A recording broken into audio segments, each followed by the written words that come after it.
अल्हम्दुलिल्लाहि रब्बिल आलमीन वस्सलातु वस्सलामु अला सय्यिदिना मुहम्मद सय्यिदिल अव्वलीन वल आखिरीन व अला आलिहि व अस्हाबिहि अजमईन। अम्मा बअदु फ़अऊज़ु बिल्लाहि मिनश शैतानिर रजीम बिस्मिल्लाहिर रहमानिर रहीम।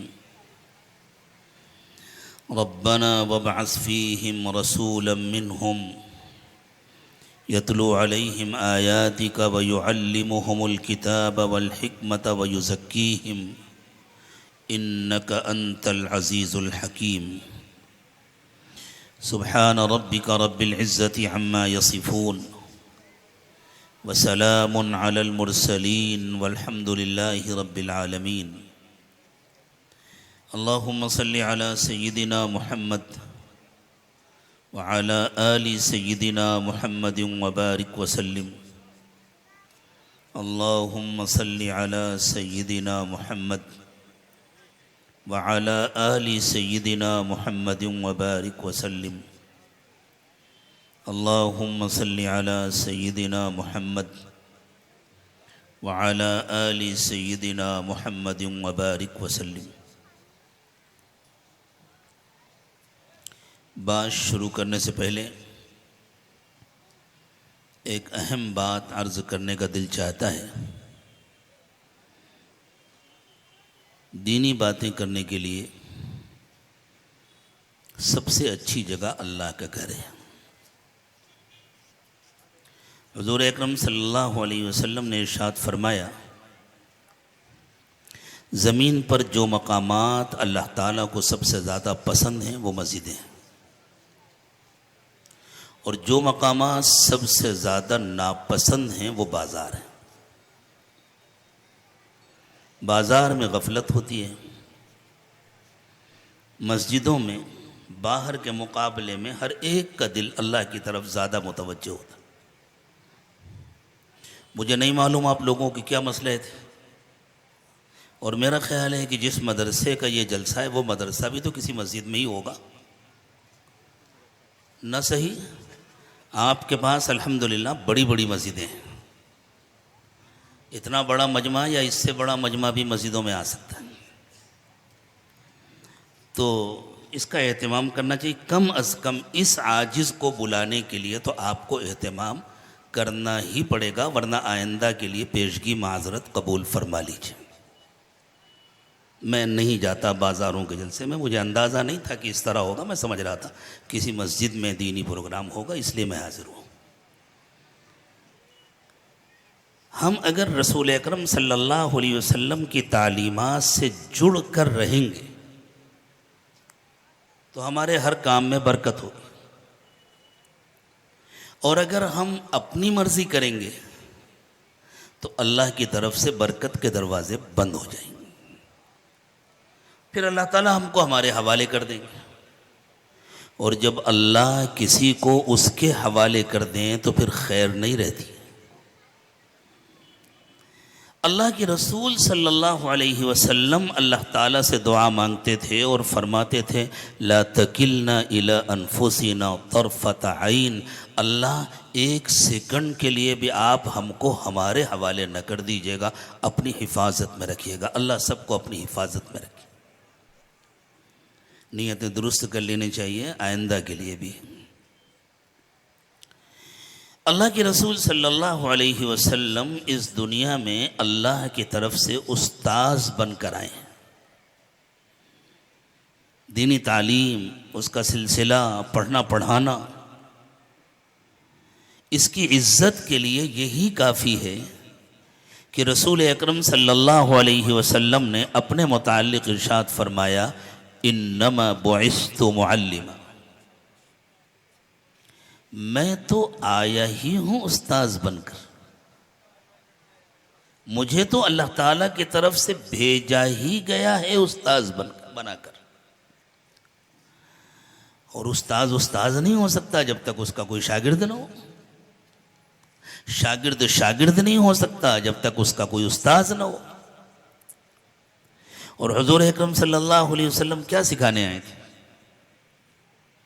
वो दुनिया के काम सिखाने नहीं आए थे। दुनिया के काम सीखने के लिए तो अल्लाह ताला ने इंसानों को अक्ल दी, समझ दी और कहा कि तुम अपनी मेहनत से सीखो, अपने तजर्बात से फ़ायदा उठाओ। एक मरतबा मदीना तैयबा में खेती बाड़ी और बागबानी से मुताल्लिक़ एक मसला पेश आया तो रसूल अकरम सल्लल्लाहु अलैहि वसल्लम ने साफ साफ इरशाद फरमाया, अंतुम अअलमु बि उमूरी दुनियाकुम।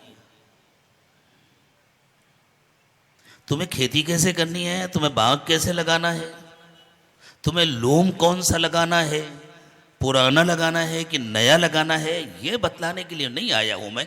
ये तो तुम अपने तजर्बा से फ़ायदा उठाओ। हाँ, मैं तुमको ये बतलाऊंगा कि धोखा मत देना, झूठ मत बोलना, बेईमानी मत करना, सूद न लेना, सूद न देना, रिश्वत न लेना, रिश्वत न देना, किसी का हक न दबाना, जो वादा करना उसको पूरा करना, वादा खिलाफी न करना, ये मैं तुमको बतलाऊंगा। बाकी तुम्हें मशीन कौन सी लगानी है, तुम्हें अपने बाग में दरख्त कौन सा लगाना है और कब फल काटने हैं और कितने दिन तक बाकी रखना है और कौन सा बीज बोना है, कौन सा गल्ला उगाना है, ये अल्लाह ताला ने तुमको जो अक्ल दी है उससे फ़ायदा उठाओ और तुम काम करो। मैं तो तुमको ये बतलाने आया हूँ कि किन कामों से अल्लाह राज़ी होते हैं, किन कामों से अल्लाह नाराज़ होते हैं। और तुम इस दुनिया में आए हो असल में अपनी आखिरत बनाने के लिए। मैं तुमको ये बतलाऊँगा कि तुम्हारी आखिरत कैसे बनती है और कैसे बिगड़ती है, ताकि जिन कामों से आखिरत बिगड़ती है उनसे तुम बचो और जिन कामों से आखिरत बनती है उनको करो। अल्लाह ताला ने इंसानों की हिदायत के लिए जो अपनी आखिरी किताब नाजिल फरमाई उसका नाम है कुरान पाक। कुरान पाक अल्लाह की उतारी हुई पहली किताब नहीं है। कुरान पाक अल्लाह ताला की उतारी हुई आखिरी किताब। कुरान से पहले अल्लाह ताला ने जितनी किताबें उतारी उनमें से कोई एक किताब भी अपनी हालत पर बाकी नहीं रही, महफूज नहीं रही।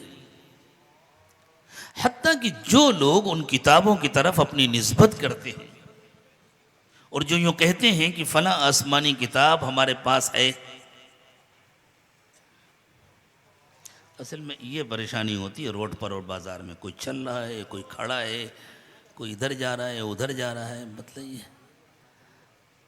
अल्लाह की बात कैसे हो। इन लोगों के लिए भी कुछ कुर्सियां लगवा दो ना, इनको बैठा दो या फर्श बिछवा दो।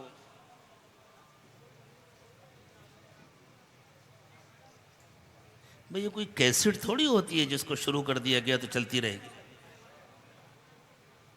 बैठ जाएं भाई, आप लोग भी बैठ जाएं, जहां जगह मिले वहां बैठ जाएं।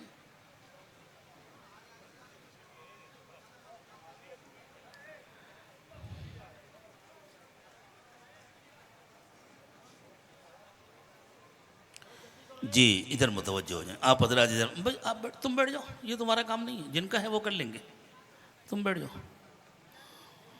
जो रज़ाकार हैं वो अपना काम करेंगे, आप लोग बैठे। तो एक बात जहन में रखें, असल नबूवत हुजूर अकरम सल्लल्लाहु अलैहि वसल्लम की नबूवत और असल किताब कुरान पाक है। आपकी तशरीफ आवरी से पहले अल्लाह ताला ने इसका इंतज़ाम फरमाया कि आपके लिए मैदान तैयार किया जाए, आपके लिए जहन बनाए जाए, आपकी आमद की इंसानों को इत्तला की जाए। इब्तिदाई दौर में इंसानों के लिए आमद और रफ्त का बहुत बड़ा मसला था। एक इलाके से दूसरे इलाके जाना आसान नहीं था, जानवरों पर सफ़र होता था, दूर दूर बस्तियां होती थी, आपस में राब्ते के लिए कोई ज़राए नहीं थे, कोई वसाइल नहीं थे। एक इलाके की खबर दूसरे इलाके तक कभी कभी पहुंचती थी बरसों के बाद, किसी इलाके में कोई हादसा पेश आया, कोई ख़ास वाक़या पेश आया, दूसरे इलाके वालों को पता ही नहीं चलता था। बाज़ मुल्कों की हुकूमतें बदल जाती थी, दुनिया के दूसरे इलाके वालों को मालूम नहीं होता था कौन बादशाह है, कौन मर गया, कौन बदल गया, क्या हो गया, कुछ पता नहीं चलता था। अल्लाह ताला ये चाहते थे कि हुज़ूर अकरम सल्लल्लाहु अलैहि वसल्लम की नबूवत हो दुनिया के तमाम इंसानों की। तो उन हालात में दुनिया के तमाम इंसानों के लिए एक नबूवत मुमकिन नहीं थी, लेकिन अल्लाह ने ऐसा इंतज़ाम किया था कि आहिस्ता आहिस्ता आहिस्ता आहिस्ता इंसानों के रवाबित बढ़ें, इंसानों के ताल्लुकात बढ़ें, उनके फ़ासले कम हों, उनके दरमियान आमद-ओ-रफ्त की सहूलतें पैदा हों, उनके दरमियान राब्ते के ज़राए पैदा हों, और गोया इंसानों के अंदर आलमियत पैदा हो, दुनिया धीरे धीरे एक हो। तो उस वक्त तक के लिए भी तो इंसानों को हिदायत की ज़रूरत थी, रहनुमाई की ज़रूरत थी। तो अल्लाह ताला ने उसका ये इंतज़ाम किया कि अलग अलग इलाकों में, अलग अलग मकामात पर छोटी छोटी कौमों के लिए, बसा औकात ख़ानदानों के लिए, बसा औकात बस्तियों के लिए अलग अलग अंबियाए किराम अलैहिमुस्सलातु वस्सलाम मबूस होते रहे। और वो तमाम अंबियाए किराम अलैहिमुस्सलातु वस्सलाम जिस तरह लोगों को ये बतलाते थे कि लोगों तुम्हारा माबूद एक है, व इलाहुकुम इलाहु वाहिद, तुम्हारा माबूद एक है। और ये ऐसी हकीकत है कि दुनिया का कोई पढ़ा लिखा, कोई समझदार इंसान इल्मी बुनियाद पर इसका इनकार नहीं कर सकता कि इस कायनात को बनाने वाला और इसको चलाने वाला एक है। जो लोग खुदा को नहीं मानते वो भी कहते हैं कि कोई एक ताकत है। भाई अगर खुदा नहीं है तो वो एक ताकत आई कहां से? वो खुदा की, यही तो हम कहते हैं कि वो खुदा की ताकत है, वो अल्लाह की ताकत है। अगर कुछ नहीं है तो आई कहां से वो ताकत? और इतने बड़े निज़ाम को कोई अंधी बहरी ताकत तो नहीं चला सकती, नहीं संभाल सकती। तो अंबियाए किराम अलैहिमुस्सलातु वस्सलाम ने हमेशा आकर इंसानों को यूं बतलाया कि लोगों तुम्हारा माबूद एक है,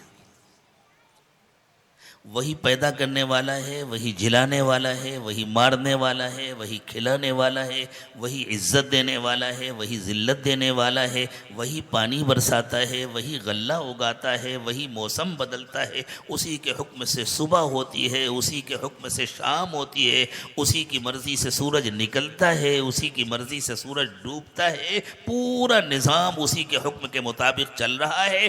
तुम भी अपने को उसी के हुक्म के ताबे बना लो तो तुम कामयाब हो जाओगे, तुम बंदे बन जाओ उसके। यकीनी बात है कि जो नबी आकर ये बात बतलाते थे वो अल्लाह और इंसानों के दरमियान वास्ता होते थे, उनको माने बगैर कोई अल्लाह को मान नहीं सकता था। इसलिए तौहीद के साथ नबूवत और रिसालत पर ईमान लाना जरूरी था। फिर अंबियाए किराम अलैहिमुस्सलातु वस्सलाम इंसानों को यह भी बतलाते थे कि लोगों, ये कोई दरखास्त नहीं है, ये कोई गुजारिश नहीं है कि तुम अल्लाह का कहना मान लो। अल्लाह ताला ने तुम्हें जिंदगी दी है, अल्लाह तुमसे इस जिंदगी का हिसाब लेंगे। अल्लाह ने तुमको जो वसाइल दिए हैं वो यूं ही नहीं दिए। अल्लाह ताला इन तमाम वसाइल का तुमसे इम्तिहान लेंगे, तुमसे हिसाब लेंगे। तुमसे एक एक सांस का हिसाब लिया जाएगा, तुमसे एक एक पाई का हिसाब लिया जाएगा। इसी को कहते हैं अकीदा आखिरत, कि मरने के बाद तुम्हारी जिंदगी खत्म नहीं हो जाएगी। मौत पर जिंदगी का एक मरहला खत्म होता है, दूसरा मरहला शुरू होता है। और इसका हमको दुनिया में तजर्बा भी है। बच्चा कुछ वक्त मां के पेट में रहता है, फिर उसकी पैदाइश होती है, तो वो जहां था वहां से तो चला आया, तो गोया वहां के लिए तो मर गया ना, वहां से तो गायब हो गया, दूसरी जगह आ गया। आप अंदाजा लगाएं, अगर किसी माँ के 2 बच्चे हों जुड़वा, दोनों एक साथ रहम मादर में पल रहे हों, बढ़ रहे हों, उनकी नशोनुमा हो रही हो, और अल्लाह ताला वहाँ उनको अक्ल और समझ दे दे, दोनों आपस में बातचीत करने लगे, तो कितने खुश होंगे। हम 2 भाई हैं, मिलकर रहते हैं, ये हमारी दुनिया है, ये हमारी खोली है छोटी सी, इसी में रहते हैं, इसी में खाते पीते हैं, कुछ करना नहीं पड़ता, किसी मेहनत के बगैर, मशक्क़त के बगैर खाने को मिलता है। एक की पैदाइश हो जाए और अभी एक बाकी रहे, थोड़ी देर के बाद पैदाइश हो, चंद घंटों के बाद पैदाइश हो, ये जो चंद घंटे उसके कितने रो रो करके अफसोस में गुजरेंगे। कोई पूछे क्या हुआ, कहेंगे मैं हम 2 थे, भैया का इंतकाल हो गया, हम अकेले बचे।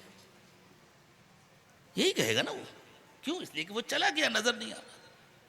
तो उससे कहा जाएगा कोई बात नहीं, जहां वो गया वहां तुम्हें भी जाना। यही सिखाया है हमको अल्लाह के नबी सल्लल्लाहु अलैहि वसल्लम ने कि कब्रिस्तान में जाकर वहाँ जो दफन हैं उनको सलाम किया करो और उनसे कहकर अपने आप को याद दिलाया करो, यहीं हमें भी आना है। यगफिरुल्लाहु लना वलकुम अंतुम सलफुना व नहनु बिल असर। अल्लाह तुम्हारी भी मगफरत फरमाए, हमारी भी मगफरत फरमाए। तुम ज़रा पहले चले गए हो, हम भी पीछे पीछे आ रहे हैं। तो क्या जब बच्चा पैदा होता है तो ख़त्म हो जाता है? उसकी ज़िंदगी का एक मरहला है जो माँ के पेट के अंदर गुजरना था, वो गुजर गया, वो दूसरे मरहले में दाखिल हो गया। बिल्कुल इसी तरह हम जिसे मौत कहते हैं, ये खात्मा नहीं है, ये एक तब्दीली है। बरज़ख की दूसरी जिंदगी शुरू हो जाती है। पहली जिंदगी में और बरज़ख की जिंदगी में फर्क होता है, जैसे माँ के पेट के अंदर की जिंदगी में और बाहर की जिंदगी में फर्क होता है। माँ के पेट के अंदर की जो जिंदगी है उसमें बच्चा अपने मुंह से नहीं खाता पीता, वो नाफ की नाली से उसकी ग़िज़ा पहुंचती है और वहां से खाता पीता है। फर्क है ना दोनों में, वहां और यहां की जिंदगी में फर्क है। उसको वही नाफ की नाली से ऑक्सीजन भी मिलता है, और जब बाहर आ जाता है तो दूसरे अंदाज की जिंदगी हो जाती है। फिर वो मुंह से खाने लगता है, मुंह से पीने लगता है, फिर वो अपनी नाक से सांस लेने लगता है, फिर उसके अपने फेफड़े काम करने लगते हैं। तो जिस तरह जिंदगी के उस मरहले में और पैदाइश के बाद के दूसरे मरहले में फ़र्क है, इसी तरह इस मरहले में और मौत के बाद आलम बरज़ख की जो ज़िंदगी है उसमें फ़र्क है। लेकिन ये ज़िंदगी का तसलसल है जो जो आगे चलता रहता है, ख़त्म नहीं होता। अब आप कहेंगे बदन तो ख़त्म हो जाता है, तो बदन का ख़त्म होना कौन से ताज्जुब की बात है? बदन तो अभी भी ख़त्म होता रहता है। आप पूछिए मेडिकल साइंस के किसी तालिब इल्म से। आजकल तो ये बातें बहुत आम हो गई हैं। इंटरनेट के आम होने के बाद से तकरीबन हर पढ़े लिखे इंसान को मालूम है कि हमारे जिस्म के तकरीबन 10 लाख टिश्यूज रोज आना मुर्दा होते हैं। छोटे छोटे टिश्यूज होते हैं, छोटे छोटे खलियात होते हैं जो आंखों से नजर नहीं आते, लेकिन छोटी तादाद में नहीं, 1 मिलियन की तादाद में, 10 लाख की तादाद में रोजाना मर जाते हैं। और उनकी जगह हम जो ग़िज़ाएं इस्तेमाल करते हैं, उन ग़िज़ाओं के ज़रिए दूसरे टिश्यूज पैदा होते हैं। इस तरह 5 से 10 साल में पूरा जिस्म बदल जाता है, हमें पता नहीं चलता। तो बदन तो ऐसे ही सड़ता रहता है, गलता रहता है। सिर्फ जान निकलने के बाद बदन नहीं सड़ेगा, बदन तो पहले भी सड़ता रहता है, गलता रहता है, बदलता रहता है, वहां भी बदल जाएगा। आलम बरज़ख में अल्लाह ताला जिस्म को अलग कर देंगे, रूह को अलग कर देंगे। जब क़यामत बर्पा होगी फिर आपस में जोड़ दिया जाएगा। वइज़न नुफूस ज़ुव्विजत, फिर उनको आपस में जोड़ दिया जाएगा, फिर रूह और जिस्म को एक साथ कर दिया जाएगा, जैसे हम यहाँ। तो अंबिया-ए-किराम अलैहिमुस्सलातु वस्सलाम ने आकर इंसानों को यूँ समझाया कि इंसानों, तुम्हें अपनी पूरी ज़िंदगी का हिसाब देना है और खूब याद रखें, सबसे पहली कमज़ोरी जो कलमा पढ़ने वाली कौमों में आती है वो आखिरत का इनकार होता है। आखिरत का इनकार डायरेक्ट कभी नहीं होता। जो खुल्लम खुल्ला इनकार करने वाले लोग हैं, जिन्होंने किसी नबी की बात नहीं सुनी, जिन्होंने किसी पैगंबर का कलमा नहीं पढ़ा, वो तो बेचारे खुल्लम खुल्ला सिरे से आखिरत का इनकार करते हैं। लेकिन जितनी कलमा पढ़ने वाली कौम है, कलमा पढ़ने वाले हम पहले थोड़ी हैं। हमसे पहले जितने अंबिया-ए-किराम अलैहिमुस्सलातु वस्सलाम को मानने वाले थे, हुजूर अकरम सल्लल्लाहु अलैहि वसल्लम की तशरीफ आवरी के बाद अब हुजूर अकरम सल्लल्लाहु अलैहि वसल्लम की इत्तिबा के बगैर कोई किसी पैगंबर को नहीं मान सकता। कोई मानना चाहे तो नहीं मान सकता, इसलिए कि उनकी डायरेक्ट तालीमात का वक्त खत्म हो गया और वो तालीमात बाकी भी नहीं है। अगर कोई चाहे, कोई यूँ माने कि नहीं नहीं वक्त नहीं ख़त्म हुआ, तो किसी के पास वो तालीमात बाकी नहीं है। हज़रत मूसा की तालीमात किसी के पास बाकी नहीं है, हज़रत ईसा की तालीमात किसी के पास बाकी नहीं है, हज़रत नूह की तालीमात, हज़रत इब्राहीम की तालीमात, ये किसी भी पैगम्बर की तालीमात हुज़ूर अकरम सल्लल्लाहु अलैहि वसल्लम के ज़माने से ऊपर, करीब या दूर, किसी भी ज़माने के, किसी भी इलाके के, किसी पैगम्बर की कोई तालीम बाकी नहीं। पूरी मुकम्मल तालीमात, इक्का दुक्का बातों से थोड़ी पूरी जिंदगी गुजर जाती। जैसे एक आध लुकमा खा लेने से पेट नहीं भर जाता, पूरा खाना चाहिए। इसी तरह इक्का दुक्का बातें अगर मालूम हो तो उससे जिंदगी नहीं गुजरती, पूरी तालीमात चाहिए। मुकम्मल जो जिंदगी का इहाता करें, ऐसी तालीमात किसी के पास नहीं है। किसी पैगंबर की सीरत महफूज नहीं है, किसी पैगंबर पर उतरने वाली किताब महफूज नहीं है। और ये कोई इत्तेफाकी हादसा नहीं है कि वो महफूज नहीं रह गई और अल्लाह ताला महफूज रखना चाहते थे। अल्लाह की मसलहत यही थी, अल्लाह की हिकमत यही थी कि ये चीज़ें महफूज न रहें, इसलिए वो महफूज नहीं रही। लेकिन जिन लोगों ने अंबिया-ए-किराम अलैहिमुस्सलातु वस्सलाम का कलमा पढ़ा, उनके अंदर जब बिगाड़ आया तो सबसे पहले अकीदा आखिरत का इनकार आया। ये इनकार चोर रास्तों से होता है। असल में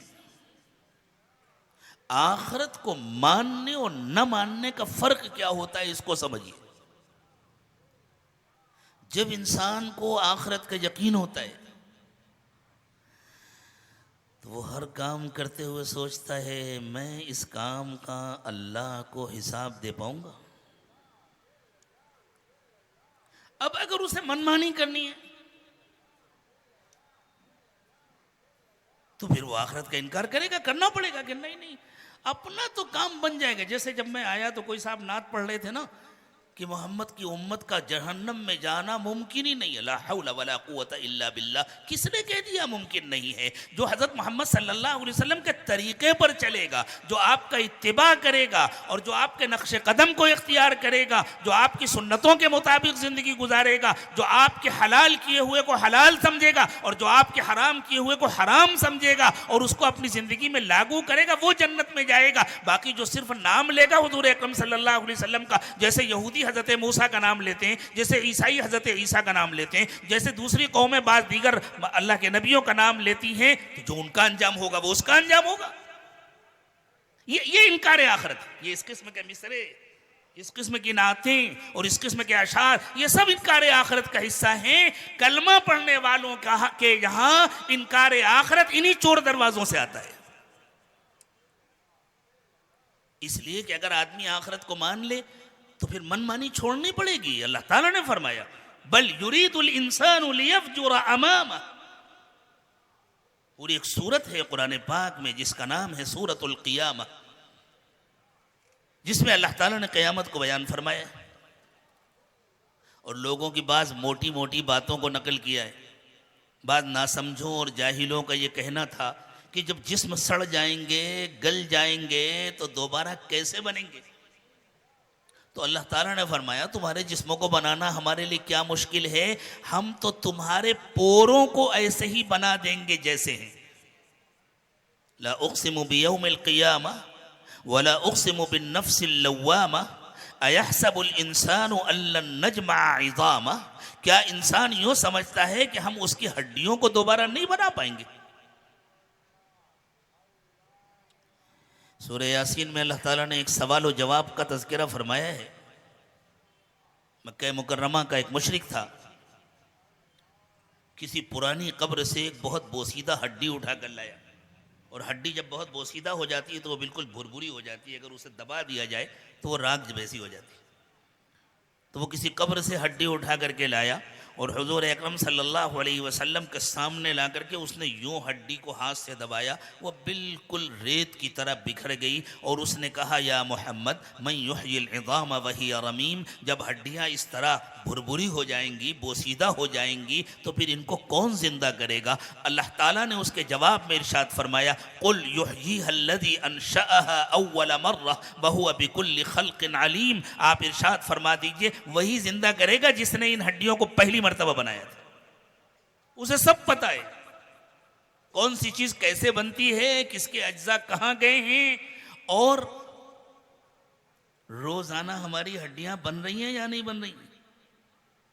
इस मजमे में जो लोग 40 साल के 50 साल के बैठे हुए हैं, उनकी वो हड्डियां जो वो माँ के पेट से लेकर के आए थे वो ख़त्म हुई, दूसरी बनी, वो ख़त्म हुई, तीसरी बनी, वो ख़त्म हुई, चौथी बनी, वो ख़त्म हुई, पांचवी बनी, किसी की छठी बनी, किसी की सातवीं बनी। पूरे जिस्म के अंदर का हड्डियों का ढांचा बदल चुका है, पूरे जिस्म के अंदर की रगों का पूरा सिस्टम बदल चुका है, पूरी खाल बदल गई है, पूरे बाल बदल गए हैं, दिल बदल गया है, दिमाग बदल गया है, फेफड़े बदल गए हैं, आंतें बदल गई हैं, मैदा बदल गया है, जिस्म का एक एक हिस्सा बदल गया है। किसी को पता चला?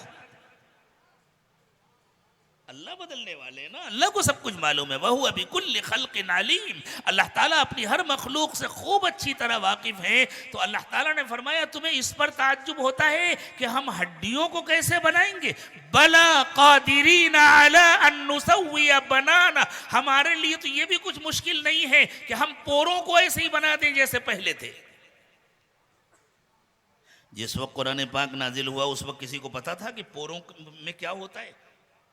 लेकिन आज सारी दुनिया में फिंगर प्रिंट लिए जाते हैं ना, उंगलियों के निशानात लिए जाते हैं, इसलिए कि पूरी दुनिया में कोई दो इंसान ऐसे नहीं होते जिनके उंगलियों के निशानात एक जगह हों, अल्लाह एक जैसे हों। अल्लाह, आपका कंप्यूटर जो बार कोड बनाता है वो अलग अलग होते हैं ना, हर एक का बार कोड अलग अलग होता है। अल्लाह ताला ने हर इंसान का एक बार कोड बनाया है, उसके पोर में, उसकी उंगलियों में, हर एक का बिल्कुल। हज़रत आदम अलैहिस्सलातु वस्सलाम से लेकर के आज तक दुनिया में जितने इंसान पैदा हुए और अब से लेकर के क़यामत तक जितने इंसान पैदा होंगे, सबके उंगलियों के निशानात अलग अलग हैं, और इतने छोटे छोटे पोरों में सबके निशानात अलग अलग हैं। जिस ज़माने में कुरान नाजिल हुआ उस ज़माने में ये बात किसी को नहीं मालूम थी, आज ये बात सबको मालूम है। जिसने बनाया वो कह रहा है, बला कादिरीना अला अन नुसव्विया बनाना, हमारे लिए तो ये भी मुश्किल नहीं है कि जब हम क़यामत के दिन दोबारा तुम्हें उठाएंगे तो तुम्हारे पोरों के निशानात जैसे थे वैसे ही बनाएंगे। इंसान की उंगली कितनी मर्तबा बदलती है, इंसान के ये पोर कितनी मर्तबा बदलते हैं, लेकिन जिन निशानात को लेकर के वो माँ के पेट से पैदा हुआ था, कब्र के पेट में जाने तक वही निशानात रहते हैं, उन निशानात में कोई फर्क नहीं होता। जिस तरह अल्लाह ताला हर मर्तबा वही निशानात बनाते हैं, अल्लाह ने फरमाया हम क़यामत के दिन की भी वही निशानात बनाएंगे। इसलिए आखिरत का इनकार करने के लिए इंसान के पास कोई इल्मी दलील नहीं है, फिर पढ़ा लिखा समझदार आदमी आखिरत का इनकार करता क्यों है? तो अल्लाह ने फरमाया, बल युरीदुल इंसानु लियफजुरा अमामा, असल में आखिरत का इनकार इसलिए करता है इंसान कि वो अभी और नाफरमानी करना चाहता है। आखिरत को मान लेंगे तो चेक कैसे बाउंस कराएंगे, आखिरत को मान लेंगे तो ताके में पानी कैसे डालेंगे, आखिरत को मान लेंगे तो कपड़े का वजन कैसे कम करेंगे, आखिरत को मान लेंगे तो धोखेबाजी कैसे करेंगे, आखिरत को मान लेंगे तो फिर टाइम पर सबका पेमेंट करना पड़ेगा, फिर झूठ कैसे बोलेंगे, फिर बेईमानी कैसे करेंगे। अब ये आखिरत का इनकार कैसे होता है? खूब याद रखिए, जो मुकम्मल इनकार करने वाली कौमें होती हैं उनका इनकार आखिरत दूसरे अंदाज का होता है, जो कलमा पढ़ने वाली कौमें होती हैं उनका आखिरत का इनकार दूसरे अंदाज का होता है। यहूदियों ने किस तरह इनकार किया आखिरत का? उन्होंने कहा हाँ उठना तो है, हिसाब तो देना है, लेकिन हमारा हिसाब नहीं होगा। क्यों नहीं होगा तुम्हारा हिसाब? इसलिए कि हम अल्लाह के मखसूस लोग हैं, हम अल्लाह ताला के चहीते लोग हैं। अल्लाह ने हमसे वादा कर लिया है, हमारे लिए एक स्पेशल डोर होगा, हम उससे जन्नत में चले जाएंगे। नहनु अब्नाउल्लाहि व अहिब्बाउहु, ये है उनका आखिरत का इनकार। ईसाइयों ने कहा हाँ हाँ उठना है, हिसाब देना है, सारी दुनिया हिसाब देगी, लेकिन हमारा हिसाब नहीं होगा। क्यों भाई, तुम्हारा हिसाब क्यों नहीं होगा? तुम्हारे कौन सा सुरखाब के पर लगे? का असल में अल्लाह ताला ने इंसानों के गुनाहों को खत्म करने के लिए अपने इकलौते बेटे को दुनिया में पैदा किया और फिर उसको सूली पर चढ़ाकर मौत दे दी। जो उसको मान लेता है, जो ये मान लेता है कि अल्लाह का इकलौता बेटा कफारा बनकर के सूली पर चढ़ गया, अल्लाह उसका हिसाब नहीं लेते। जिन लोगों ने नहीं माना उनका हिसाब होगा, हमने मान लिया हमारा हिसाब नहीं होगा, इसलिए उनके यहाँ मनमानी है। आखिरत को मानने के बावजूद ईसाई मुकम्मल आखिरत का इनकार नहीं करते, लेकिन कहते हैं हमारा हिसाब नहीं होगा, हम जो चाहे करें। यहूदी अकीदतन आखिरत को मानते हैं, लेकिन कहते हैं हमारा हिसाब नहीं होगा, या अगर हमको भेजा भी गया जहन्नम में तो सिर्फ 40 दिन के लिए भेजा जाएगा, इसलिए कि हमारे आबा और अजदाद ने हमारे आबा और अजदाद ने जब हज़रत मूसा अलैहिस्सलाम के साथ निकले थे मिस्र से, तो एक वादी में जहां अल्लाह ताला ने उनको रखा था, 40 दिन तक एक बछड़े की पूजा कर ली थी। ये गलती हो गई थी, इसलिए सिर्फ 40 दिन तक हमको सजा मिलेगी। लीजिए साहब, बाप दादा के किए हुए गुनाह की सजा मिलेगी और अपने गुनाह की नहीं मिलेगी। कहते हैं एक होटल था, बहुत देर से आप बहुत संजीदा गुफ्तगू सुन रहे हैं,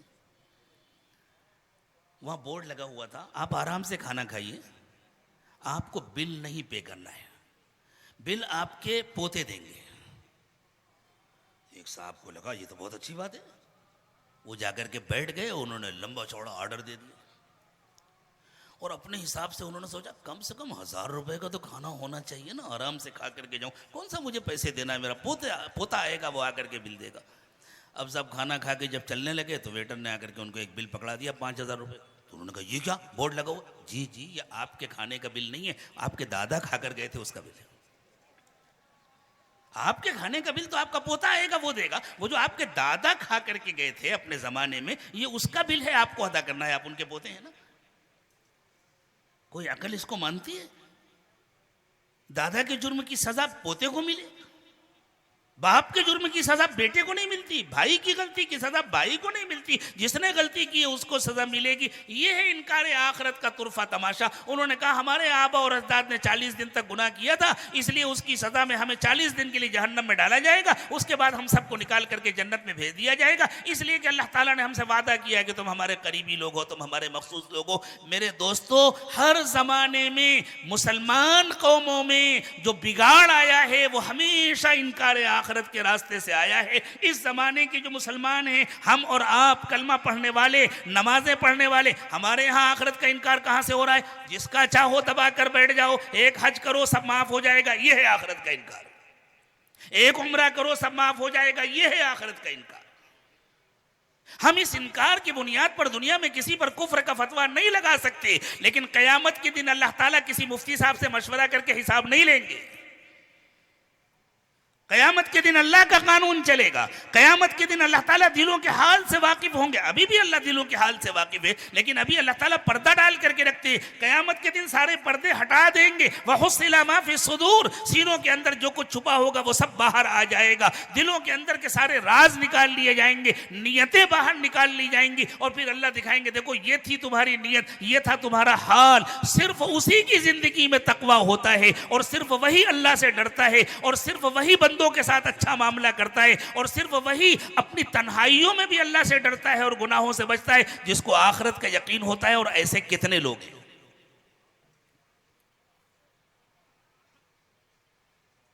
कहते हैं दुआएं मांगते हैं, दुआएं कबूल नहीं होती। किसकी दुआएं कबूल होंगी? जिसका अल्लाह से सही ताल्लुक हो उसकी दुआएं कबूल होंगी ना। तो अंबिया किराम अलैहिमुस्सलातु वस्सलाम ने आकर के हमेशा इंसानों को यूँ समझाया, लोगों तुम्हारा माबूद एक है, तुमको पैदा करने वाला एक है, तुमको जिलाने वाला एक है और तुमको उसने बेकार नहीं छोड़ दिया है। तुमको जो जिंदगी दी है पूरी जिंदगी का हिसाब होगा, एक एक पल का हिसाब होगा। ये बात ध्यान से निकाल दीजिए कि हिसाब नहीं होगा, एक एक पल का हिसाब होगा, एक एक पाई का हिसाब होगा। और हिसाब दिए बगैर कोई हट नहीं सकता अल्लाह ताला के पास, और हिसाब में कामयाब हुए बगैर कोई जन्नत में जा नहीं सकता। कोई नहीं ले जाएगा इस तरह जन्नत में। अल्लाह ताला ने साफ साफ इरशाद फरमाया है आयतुल कुर्सी में, मन ज़ल्लज़ी यशफ़उ इंदहु इल्ला बिइज़्निही, किसकी हिम्मत है कि अल्लाह के पास खड़े होकर अल्लाह की इजाजत के बगैर किसी की सिफारिश करे? किसकी हिम्मत है कि सिफारिश करे? अभी मैं आया तो कोई साहब शेर पढ़ रहे थे कि वो अगर जन्नत में रोक दिया रिजवान ने तो ऊपर से आवाज आएगी कि ठहरो ठहरो, ये मोहम्मद सल्लल्लाहु अलैहि वसल्लम का उम्मत यही से जाने दो। क्या फरिश्ते अपनी मर्जी से कोई काम करते हैं? जरा ढंग के अशार पढ़ा करो, जरा उलमा को दिखा लिया करो, पूछ लिया करो कि ये अशार पढ़ने के काबिल हैं या नहीं है, ये किसी बदअकीदा के तो नहीं है, ये किसी गुमराह के तो नहीं है, सुनने वालों का अकीदा तो नहीं बिगड़ जाएगा इनसे। हाँ, बहुत बहुत जुल्म किया है नात के नाम पर, अशार ने बहुत जुल्म किया है इंसानों पर। नातें पढ़ें, रसूल अकरम सल्लल्लाहु अलैहि वसल्लम की जो सही तारीफ है वो करें। एक एक नात पर, एक एक शेर पर अगर सही तारीफ की जा रही है, अल्लाह की रहमतें बरसती हैं। लेकिन हुजूर अकरम सल्लल्लाहु अलैहि वसल्लम ने गुलू की इजाज़त नहीं दी, बदअकीदगी फैलाने की इजाज़त नहीं दी। किसी की हिम्मत नहीं है कि अल्लाह की इजाज़त के बगैर किसी की सिफारिश कर ले।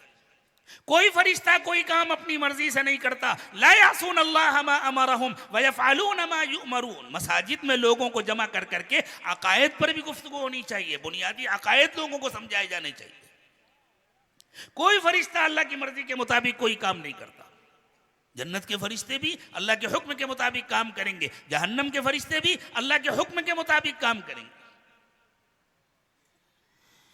और फिर अल्लाह ताला ने, इसका ये मतलब नहीं है जो आयतुल कुर्सी में अल्लाह ने फरमाया कि अल्लाह की इजाज़त के बगैर कोई सिफारिश नहीं करेगा, कि कोई सिफारिश करेगा ही नहीं। नहीं करेंगे, सिफारिश करेंगे। अंबिया किराम भी सिफारिश करेंगे, रसूल अकरम सल्लल्लाहु अलैहि वसल्लम भी शफाअत फरमाएंगे, औलिया इज़ाम भी सिफारिश करेंगे, हाफिज भी सिफारिश करेंगे, उलमा भी सिफारिश करेंगे, दीनदार लोग भी सिफारिश करेंगे। लेकिन जब तक अल्लाह की इजाज़त नहीं मिलेगी उस वक्त तक कोई नहीं कर सकेगा। जब उनको अल्लाह की इजाज़त मिलेगी तब सिफारिश करेंगे। और सिफारिश की इजाज़त मिल जाने के बाद जिसका दिल, जिसके लिए दिल चाहे उसकी सिफारिश नहीं करेंगे। वला यशफऊन इल्ला लिमन इर्तदा वहुम मिन खशियतिही मुशफिकून। जिसकी सिफारिश अल्लाह को पसंद होगी उसकी सिफारिश कर, इसका भी इंतजार करेंगे। अल्लाह मैं इसकी सिफारिश करूं, जब इजाजत, हाँ इसकी सिफारिश ये इस काबिल है कि इसकी सिफारिश कर सकते हो। तो मेरे दोस्तों, अल्लाह करे कि हमारे दिलों से आखिरत का इनकार निकल जाए। ये इस जमाने की हमारी सबसे बड़ी बीमारी है, इनकार आखिरत। हाजी साहब और मौलवी साहब और हाफिज साहब और फला साहब और फला साहब, इस सब के बावजूद जिंदगियों का जो बिगाड़ नहीं खत्म हो रहा, उसकी वजह यह है कि दिलों के अंदर इनकार आखिरत छुपा हुआ है।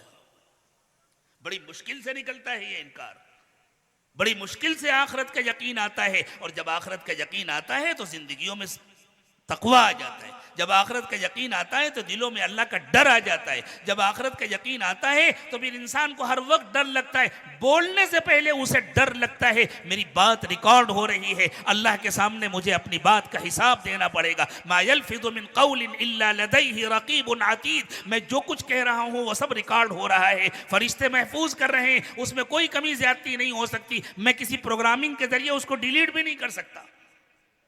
अपने यहाँ होता है ना डिलीट ऑल वन, अपना भी डिलीट कर दिया, दूसरे के पास से भी डिलीट कर दिया। फरिश्तों ने जो रिकॉर्ड किया उसमें नहीं हो सकता उसका हिसाब देना। फिर बंदा डरता है, बोलते हुए डरता है, देखते हुए डरता है, बात करते हुए डरता है, मामला करते हुए डरता है, तन्हाइयों में भी डरता है। इसलिए कि तन्हाई में जहां कोई नहीं देख रहा, अल्लाह तो देखते हैं ना। अलम यअलम बि अन्नल्लाह यरा। अल्लाह ताला ने फरमाया इंसान तन्हाइयों में क्या समझकर गुनाह करता है, क्या उसे पता नहीं है कि अल्लाह देख रहे हैं?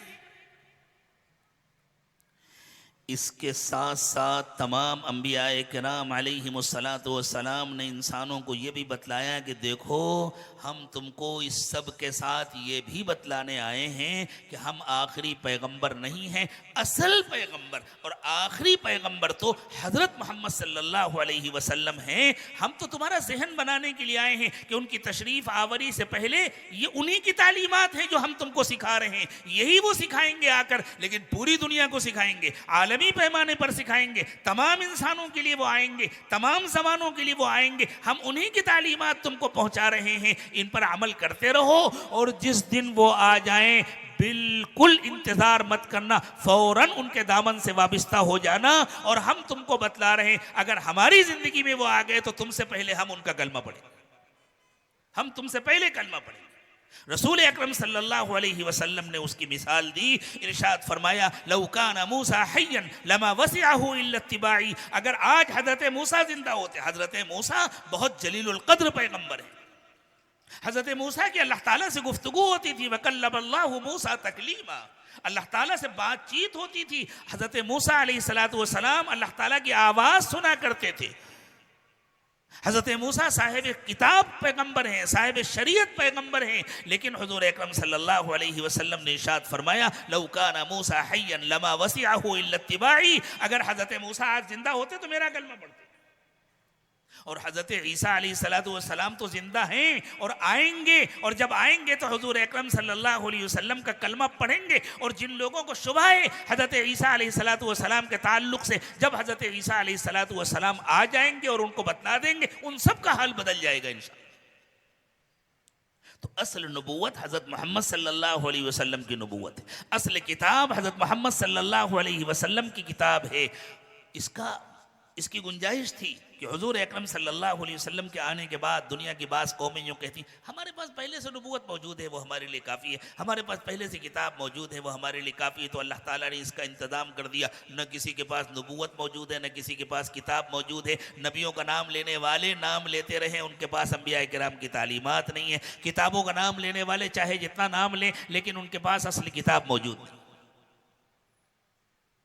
तौरात को मानने वाले जाहिल और जिद्दी कुछ भी कहें, लेकिन उनमें जो पढ़े लिखे, जो समझदार हैं, जो उसकी तारीख से वाकिफ हैं, वो इसका एतराफ़ करते हैं। इसमें तब्दीली हुई है, इसमें तब्दीलियां हुई हैं, और कहाँ कहाँ हुई हैं, कितनी मरतबा हुई हैं, हम यकीन से बतला नहीं सकते। इंजील के मानने वाले कहते हैं इनमें बड़ी तब्दीलियां हुई, बल्कि इंजील के तो बहुत सारे नुस्खे हैं, मत्ता की इंजील, लूका की इंजील, मरकस की इंजील, यूहन्ना की इंजील, और सब नुस्खों में आपस में बड़े इख्तिलाफात हैं। और एक बरनामबास की इंजील, वो तो सबसे अलग है, वो सबसे ज्यादा करीब तर है हजरत ईसा अलैहिस्सलातु वस्सलाम की तालीमात। इतने इख्तिलाफात बतला रहे हैं कि इनमें बड़ी तब्दीलियां हुई। जब कुरान नाजिल किया परवरदिगार आलम ने, तो चूंकि कुरान अल्लाह की आखिरी किताब है, उसकी हिफाजत अल्लाह ताला के यहाँ मतलूब थी, इसलिए अल्लाह ताला ने ऐसा इंतज़ाम किया कि जिस दिन से कुरान नाजिल हुआ है उस दिन से लेकर के आज तक किसी हर्फ की क्या तब्दीली हुई, किसी नुक्ते की भी तब्दीली नहीं हुई। सारी दुनिया इसका एतराफ़ करती है, दोस्त और दुश्मन सब मानते हैं, हर एक इसको मानने के लिए मजबूर है कि कुरान वैसे ही है जैसा हज़रत मोहम्मद सल्लल्लाहु अलैहि वसल्लम ने पढ़कर सुनाया था। हत्ता कि वो बेचारे नासमझ लोग जो कुरान को अल्लाह की किताब नहीं मानते और नऊज़ बिल्लाह मोहम्मद सल्लल्लाहु अलैहि वसल्लम की किताब मानते हैं, वो भी इस बात को मानने पर मजबूर हैं कि बिल्कुल ऐसे ही है कुरान जैसे हज़रत मोहम्मद सल्लल्लाहु अलैहि वसल्लम ने पढ़कर सुनाया था, उसमें कोई तब्दीली नहीं। ये कुरान ही असल है, यही तालीमात थी जो पिछली किताबों में दी गई थी। इसीलिए अल्लाह ताला ने कुरान के बारे में फरमाया व इन्नहु लफ़ी ज़ुबुरिल अव्वलीन, यही कुरान है जो पिछली किताबों में था। तो तमाम अंबिया किराम अलैहिमुस्सलातु वस्सलाम की बेअसतें होती रहीं दुनिया का मिजाज बनाने के लिए, दुनिया का माहौल बनाने के लिए, हुजूर अकरम सल्लल्लाहु अलैहि वसल्लम की खातिर। और जब वो ज़माना आ गया जिसके बाद सारी दुनिया एक होने वाली थी, दुनिया करीब होने वाली थी, दुनिया का राब्ता बढ़ने वाला था, तो अल्लाह ताला ने हज़रत मोहम्मद सल्लल्लाहु अलैहि वसल्लम को मबऊस फरमाया। आप देखें हुजूर अकरम सल्लल्लाहु अलैहि वसल्लम की तशरीफ़ आवरी के बाद से कितनी तेज़ी के साथ आपका पैगाम सारी दुनिया में पहुँचा, मशरिक़ में भी, मगरिब में भी, शमाल में भी, जुनूब में भी, हर बर्रे आज़म में पहुँचा, हर जजीरे में पहुँचा, हर इलाके में पहुँचा। और रोज़ाना दुनिया के फासले कम होते गए। पहले जानवरों पर सफ़र होता था, फिर जानवर जिन गाड़ियों को खींचते हैं उन गाड़ियों में सफ़र होने लगा, फिर ट्रेनें ईजाद हो गई, फिर बसें आ गई, फिर कारें आ गई, फिर हवाई जहाज़ आ गए, और अब तो ऐसी तेज़ रफ्तार सवारियों के तजर्बात किए जा रहे हैं कि वो चंद मिनट में हज़ारों किलोमीटर का सफ़र कर लें। अभी कुछ दिन पहले चाइना वालों ने एक सवारी का तजर्बा किया है जिसको उन्होंने चाइना से अमेरिका तक उड़ाया, और बहुत कम फासले में, बहुत थोड़े से वक्त में। और यूँ कहा जा रहा है कि अगर वो तजर्बा कामयाब हो गया और वो सवारियाँ चल पड़ी तो हवाई जहाज़ सारे फेल हो जाएंगे, हवाई जहाज़ गोया बैलगाड़ी बन जाएंगे। आदमी कहेगा कौन बैठा रहेगा इतनी देर तक, 2 घंटे 3 घंटे बैठे रहेंगे। जैसे आज हवाई जहाज में सफर करने वाले कहते हैं 24-24 घंटे ट्रेन में कौन बैठा रहेगा। जब ट्रेन ईजाद हुई थी उस वक्त सोचिए महीनों का सफर घंटों में होने लगा था, तो इंसान कितना खुश हुआ था कि इतनी तेज रफ्तार सवारी हमें मिल गई। और आज की तेज रफ्तार ट्रेन के बारे में आदमी कहता है अरे भाई 1 घंटे में 2 घंटे में सफर हो जाएगा, 24-24 घंटे कौन बैठा रहेगा। अभी जो नई सवारियों का तजर्बा हो रहा है, अगर वो कामयाब हो गई तो आदमी कहेगा 10 मिनट 15 मिनट में सफर होगा, या 2 घंटे 3 घंटे कौन बैठा रहेगा। ये क्या हो रहा है, दुनिया समेटती जा रही है, मुस्तकिल समेटती जा रही है, हत्ता कि दुनिया एक हाथ में आ गई है, गोया एक हथेली में आ गई है, एक मुट्ठी में आ गई है। ये वो ज़माना है जिसमें अल्लाह ताला ने हज़रत मोहम्मद सल्लल्लाहु अलैहि वसल्लम को मबरूस फरमाया और फिर आपको सारी इंसानियत के लिए नबी बना करके भेजा। दुनिया के हर कौम के लिए, हर इलाके के लिए, मशरिक़ के लिए भी, मगरिब के लिए भी, शमाल के लिए भी, जुनूब के लिए भी, अरबों के लिए भी, अजमियों के लिए भी, सब के लिए आपको नबी बना करके भेजा। वमा अरसलनाका इल्ला काफ़्फ़तल लिन्नासि बशीरन व नज़ीरा। ऐ नबी सल्लल्लाहु अलैहि वसल्लम, हमने दुनिया के तमाम इंसानों के लिए आपको बशीर व नज़ीर बनाया। हुज़ूर अकरम सल्लल्लाहु अलैहि वसल्लम अपनी तशरीफ़ आवरी का मकसद बयान फरमा रहे हैं। फरमाते हैं मैं तो उस्ताद बन करके आया हूँ, मैं तो सिखाने के लिए आया हूँ, वही जो दीगर अंबिया किराम हर ज़माने में अपनी कौमों को सिखाया करते थे। हुज़ूर अकरम सल्लल्लाहु अलैहि वसल्लम ने बनी इसराइल के नबियों के बारे में इरशाद फरमाया कि बनी इसराइल में दीनी कामों की जिम्मेदारी सिर्फ अंबिया किराम संभालते थे। एक पैगंबर का इंतकाल होता था, फौरन उनकी जगह दूसरा पैगंबर ले लेता था। हत्ता कि एक एक वक्त में कई कई पैगंबर मौजूद होते थे, कई अलग अलग बस्तियों में पैगंबर मौजूद होते थे, थोड़े थोड़े फासले में पैगंबर मौजूद होते थे। ऐसा कभी नहीं होता था कि कोई नबी मौजूद न रहे। हज़रत ईसा अलैहिस्सलातु वस्सलाम तक ऐसे ही चलता रहा। हुज़ूर अकरम सल्लल्लाहु अलैहि वसल्लम की ख़त्म नबूवत की बरकत से अल्लाह ताला ने ये जिम्मेदारी उलमा के सुपुर्द कर दी। वो उलमा जो वाकई वारिस हैं नबी अकरम सल्लल्लाहु अलैहि वसल्लम के, जिन्होंने हुज़ूर के अक़वाल भी सीखे, हुज़ूर के अमाल भी सीखे, हुज़ूर के अहवाल भी सीखे, जिन्होंने हुज़ूर की बातें भी सीखी और जिन्होंने हुजूर के अमली तरीक़ों को भी सीखा और वैसी ही ज़िंदगी बनाया, और जिन्होंने हुजूर अकरम सल्लल्लाहु अलैहि वसल्लम से क़ल्बी अहवाल और कैफ़ियत भी सीखा, वो हैं वो उलमा जिनके बारे में नबी अकरम सल्लल्लाहु अलैहि वसल्लम ने इरशाद फरमाया अल उलमा वरसतुल अंबिया। तो अल्लाह ताला ने क़यामत तक के लिए सिलसिला जारी फरमा दिया। ये सारे नबी अंबिया किराम अलैहिमुस्सलातु वस्सलाम के वारिस हैं और नबी अकरम सल्लल्लाहु अलैहि वसल्लम के वारिस और खुलफा हैं। ये क्या सिखाते हैं?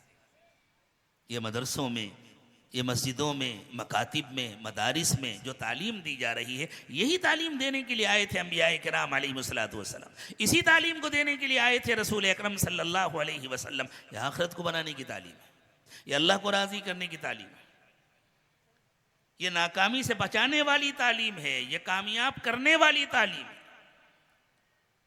तो आपने इरशाद फरमाया मैं तो उस्ताद बन करके आया हूँ। आप कुरान पढ़ाते थे, अहादीस मुबारका कुरान पाक की तशरीहात हैं। अल्लाह ताला ने आपको कुरान पाक अता फरमाया और अल्लाह ने ही वादा फरमाया सुम्मा इन्ना अलैना बयाना। जिस तरह हमने आपको कुरान दिया है, कुरान के मानी और मतालिब भी हम आपको सिखाएंगे। तो अल्लाह ताला ने जो कुरान के मानी और मतालिब अपने नबी सल्लल्लाहु अलैहि वसल्लम को सिखाया, हुज़ूर अकरम सल्लल्लाहु अलैहि वसल्लम ने उनको अपने अल्फाज में बयान फरमाया। कुरान पाक ने उसी को हिकमत कहा है। बार बार कुरान में कहा जाता है अल किताब वल हिकमा, किताब और हिकमत। किताब से मुराद कुरान है और उसकी जो तशरीहात अल्लाह ताला ने अपने नबी सल्लल्लाहु अलैहि वसल्लम को सिखाई और हुज़ूर अकरम सल्लल्लाहु अलैहि वसल्लम ने अपने अल्फाज में उनको बयान फरमाया, वो हिकमत है। तो हुज़ूर अकरम सल्लल्लाहु अलैहि वसल्लम ये सिखाने आए हैं। तो वो हिकमत चूँकि जुड़ी हुई है कुरान पाक के साथ, तो असल तो कुरान की तालीम है, बाकी सारी तालीमात कुरान से जुड़ी हुई हैं। मदरसों में, मकातिब में जो कुछ भी पढ़ाया जाता है उसकी असल बुनियाद तो कुरान पाक है। और नबी अकरम सल्लल्लाहु अलैहि वसल्लम ने इरशाद फरमाया खैरुकुम मन तअल्लमल कुरआन व अल्लमहु। ये रिवायत दो तरीके से, एक है खैरुकुम मन तअल्लमल कुरआन औ अल्लमहु, तुम में सबसे अच्छे लोग वो हैं जो कुरान पढ़ें या पढ़ाएं, यानी पढ़ने वाले भी अच्छे और पढ़ाने वाले भी अच्छे, तलबा भी अच्छे, असातिज़ा भी अच्छे, वो सबसे अच्छे लोग। और एक रिवायत है खैरुकुम मन तअल्लमल कुरआन व अल्लमहु। आम तौर से हमारे यहाँ यही मशहूर है।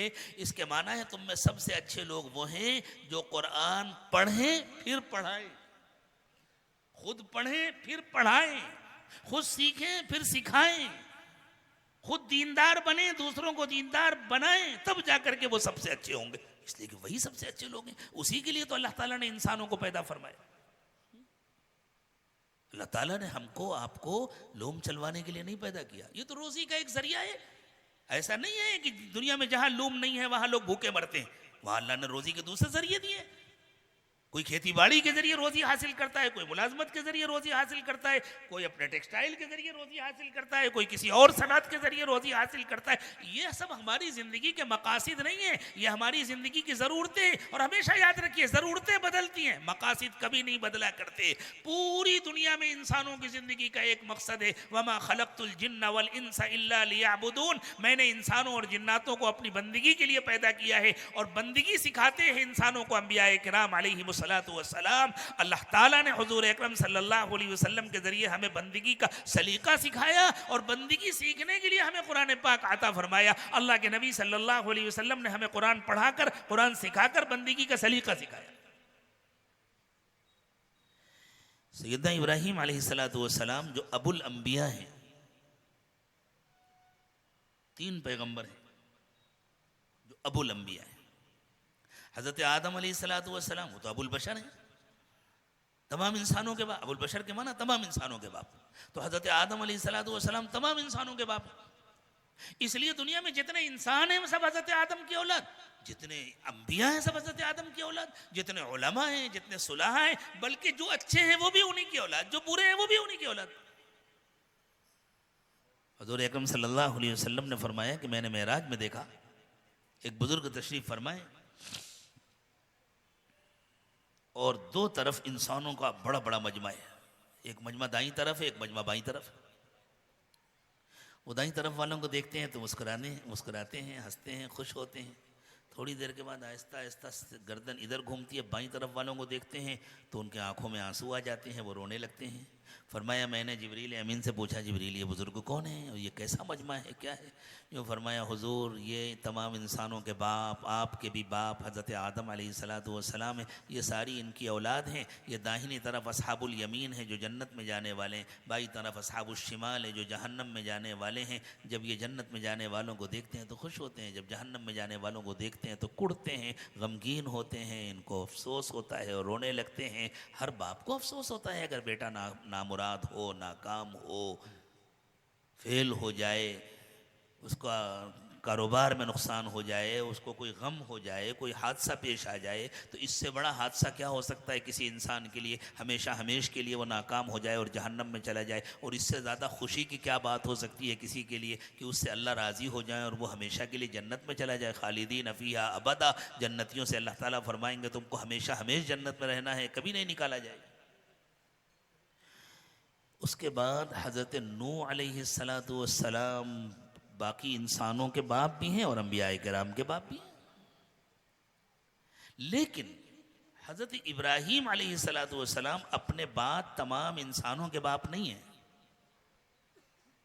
दूसरी इंसानी नस्लें भी हैं, लेकिन अपने बाद क़यामत तक आने वाले तमाम पैगंबरों के बाप हैं। इसलिए ख़ास तौर से हज़रत इब्राहीम अलैहिस्सलातु वस्सलाम को अबुल अंबिया कहा जाता है।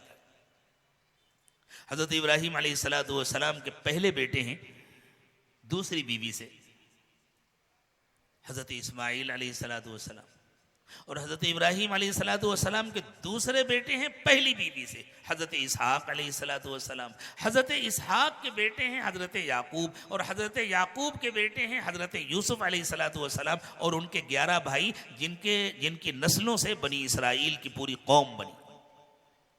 और उनमें अल्लाह ताला ने बहुत बड़ी तादाद में अंबिया किराम अलैहिमुस्सलातु वस्सलाम को मबूस फरमाया। हज़ारों की तादाद में अंबिया किराम अलैहिमुस्सलातु वस्सलाम मबूस हुए। और हज़रत इब्राहीम अलैहिस्सलातु वस्सलाम के बड़े साहिबजादे हैं हज़रत इस्माईल अलैहिस्सलातु वस्सलाम। बनी इसराइल में जब नबूवत का सिलसिला पूरा हो गया, उनका वक्त पूरा हो गया, तो अल्लाह ताला ने हज़रत इस्माईल अलैहिस्सलातु वस्सलाम की औलाद में हज़रत मोहम्मद सल्लल्लाहु अलैहि वसल्लम को मबऊस फरमाया। और हज़रत मोहम्मद सल्लल्लाहु अलैहि वसल्लम क़यामत तक के लिए अल्लाह के नबी हैं। चूँकि आपकी नबूवत बाकी है, आपकी नबूवत ज़िंदा है, इसलिए किसी नबी की ज़रूरत नहीं। बाद लोग धोखा देते हैं, कहते हैं नबूवत तो अल्लाह की बड़ी रहमत है, तो नबूवत बंद तो नहीं होना चाहिए, वो जारी होना चाहिए। किसने कहा कि बंद होगी? नबूवत तो जारी है। जब नबी की नबूवत मौजूद है तो किसी और नबूवत की जरूरत नहीं है। हुजूर अकरम सल्लल्लाहु अलैहि वसल्लम की नबूवत बाकी है, मौजूद है, महफूज है कयामत तक के लिए, इसलिए किसी नबी की जरूरत नहीं है। रोशनी इंसानों की जरूरत है ना, कितनी बड़ी जरूरत है। कितने आपने बल्ब लगा रखे, कितने कुमकुमे लगा रखे, लेकिन ये जोहर के वक्त में जलाएंगे सब? और अगर जलाएंगे तो कोई आपको अक्लमंद कहेगा, कोई समझदार कहेगा? अब कहें अरे भाई रात में तो आपने जलाया हुआ था, आप क्यों नहीं जला रहे? अब सूरज निकल आया ना, सूरज के निकलने के बाद इन छोटे छोटे कुमकुमों की जरूरत नहीं होती। अच्छा ठीक है, अगर तुमने जोहर के वक्त नहीं जलाया कोई बात नहीं, रोशनी की तो जरूरत है, चलो 3 बजे जला लो। भाई अभी सूरज मौजूद है, अभी कैसे जला लें? अच्छा 3 बजे ना सही 4 बजे जला लो, 5 बजे जला लो, ना 4 बजे जले ना 5 बजे जले। अब रोशनी की जरूरत उस वक्त होगी जब सूरज डूब जाएगा, और हजरत मोहम्मद सल्लल्लाहु अलैहि वसल्लम की नबूवत का सूरज रहती दुनिया तक नहीं डूबेगा। जब दुनिया खत्म होगी तब आपकी नबूवत का वक्त खत्म होगा, इसलिए किसी नबूवत की जरूरत नहीं। तो हजरत इब्राहीम अलैहिस्सलातु वस्सलाम अबुल अंबिया है। अल्लाह ताला ने तमाम अंबिया किराम अलैहिमुस्सलातु वस्सलाम के ज़रिए हुज़ूर अकरम सल्लल्लाहु अलैहि वसल्लम की तशरीफ़ आवरी की तैयारियां कराई हैं, और उन तैयारियों में बहुत नुमाया किरदार है सैयदना इब्राहीम अलैहिस्सलातु वस्सलाम। आज जहां मक्का मुकर्रमा बसा हुआ है, एक रेत का मैदान था, करीब करीब में पहाड़ियां थी, दरमियान में एक वादी थी, एक नाला था जहां से पानी बहता था। कभी कभी तिजारती काफले वहां से गुजर जाया करते थे, कोई आबादी नहीं थी, दूर दूर तक किसी इंसान का नामो निशान नहीं था, अरब भी नहीं थे। अल्लाह ताला ने हुजूर अकरम सल्लल्लाहु अलैहि वसल्लम की पैदाइश के लिए इंतजामात शुरू कराए। हज़रत इब्राहीम अलैहिस्सलातु वस्सलाम के ज़रिए से आपकी पैदाइश से 2500 साल पहले। और वो कैसे इंतजामात हुए?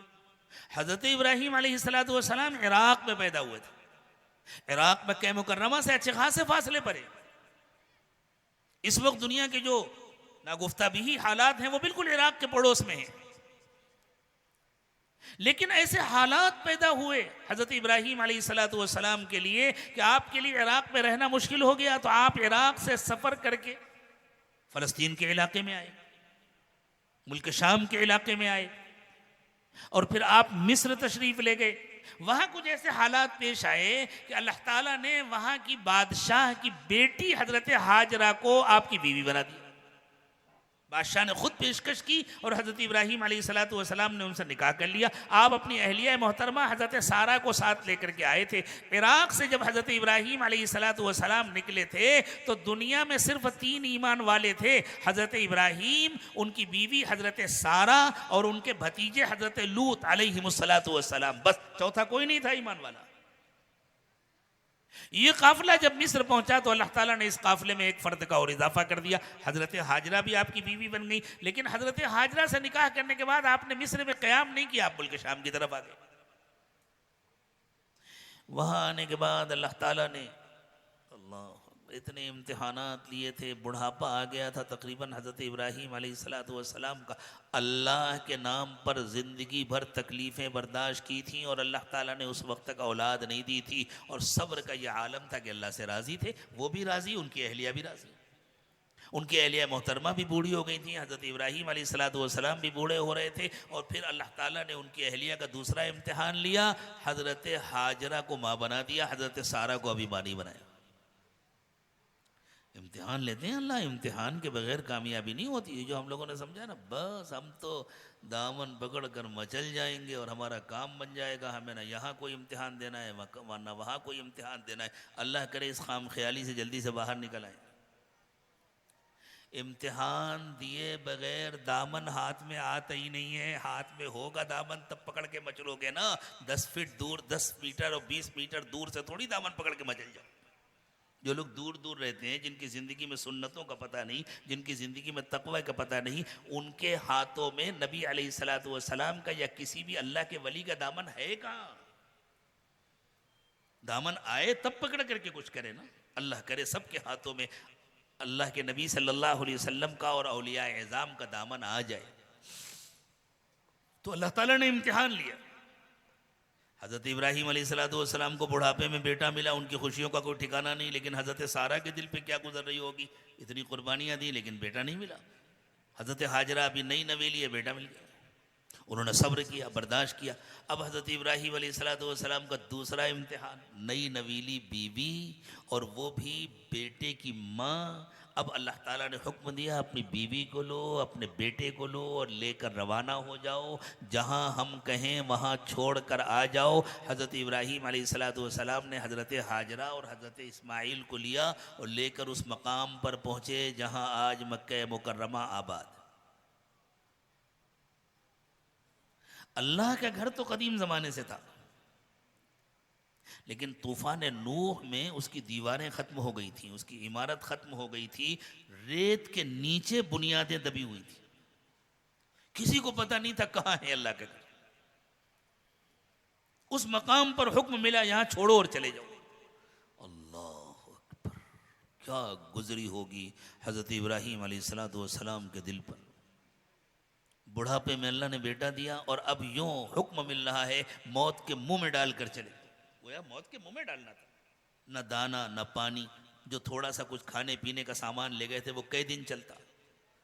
लेकिन अल्लाह ताला ने हज़रत इब्राहीम अलैहिस्सलाम को इस इम्तिहान में भी कामयाब, आपकी चहीती बीवी हज़रत हाजरा को भी कामयाब किया। हज़रत हाजरा ने पूछा आप हमें छोड़कर कहाँ जा रहे हैं, क्या जवाब देते। हज़रत इब्राहीम खामोश थे, जा रहे थे। तो हज़रत हाजरा ने यूँ इरशाद फरमाया हमें सिर्फ इतना बतला दीजिए ये अल्लाह का हुक्म है। हज़रत इब्राहीम अलैहिस्सलाम ने गर्दन से इशारा किया, फरमाया फिर जाइए, हमारे लिए अल्लाह काफ़ी है। अल्लाह, हमारे लिए अल्लाह काफ़ी है, हम अल्लाह के फैसले से राज़ी हैं। क्या मतलब, इसकी कोई गारंटी नहीं है कि हम जिंदा ही रहेंगे, लेकिन जो अल्लाह की मर्जी है, अल्लाह चाहे जिंदा रखे, अल्लाह चाहे मौत दे, मरना तो हर एक को है ना, किसको नहीं मरना है। जिंदगी भी अल्लाह के हुक्म से है, मौत भी अल्लाह के हुक्म से, हम अल्लाह की मर्जी से राज़ी। हज़रत इब्राहीम अलैहिस्सलाम चले गए। अल्लाह ताला ने हज़रत इब्राहीम का इतना बड़ा इम्तिहान लिया, हज़रत हाजरा का इम्तिहान लिया, बग़ैर शोहर के इस लक्को-दक मैदान में जहाँ कोई इंसान नहीं, कोई आदमजाद नहीं, कहाँ पानी नहीं है, खाना नहीं है, दूर दूर तक कोई आबादी नहीं है, जंगली जानवरों का भी ख़तरा हो सकता है, लेकिन ठीक है अल्लाह के नाम पर है। फिर अल्लाह ताला ने हज़रत इस्माईल अलैहिस्सलाम के लिए जमज़म का चश्मा जारी फरमा दिया। वो जमजम जिसका पानी सारी दुनिया में पहुंच रहा है और ख़त्म नहीं हो रहा। अक्लें हैरान है लोगों की, बड़े बड़े साइंसदान इस ज़माने में हैरान है कि उस छोटे से कुएं में इतना पानी कहाँ से आ रहा है और उस पानी में ऐसी खुसूसियात कहाँ से आ गई जो ज़मीन पर किसी दूसरे पानी में नहीं है।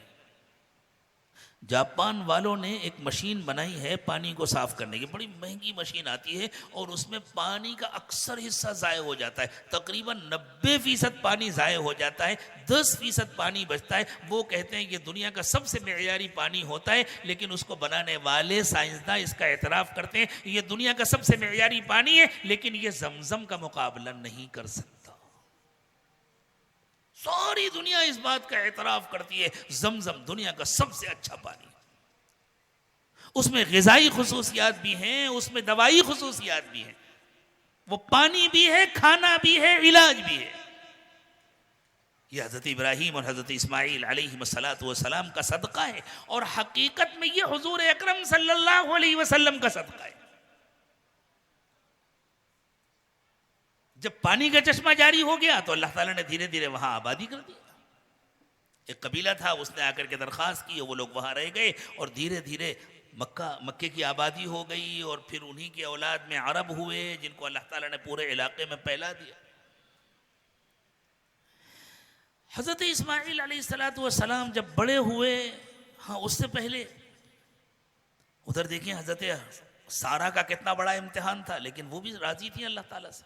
बनी इसराइल जो कि बहुत गुस्ताख कौम है, बहुत बदतमीज़ कौम है, इसलिए उन्होंने अंबियाए किराम अलैहिस्सलाम और उनके घर वालों की तरफ भी ऐसी ऐसी गलत बातें मंसूब की हैं कि अल्लाह की पनाह।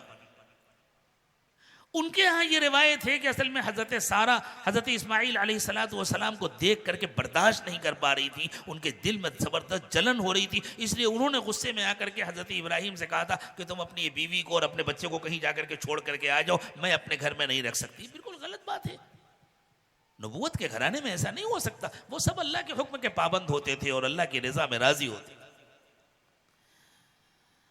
हज़रत इस्माईल अलैहिस्सलाम जब थोड़े से बड़े हुए,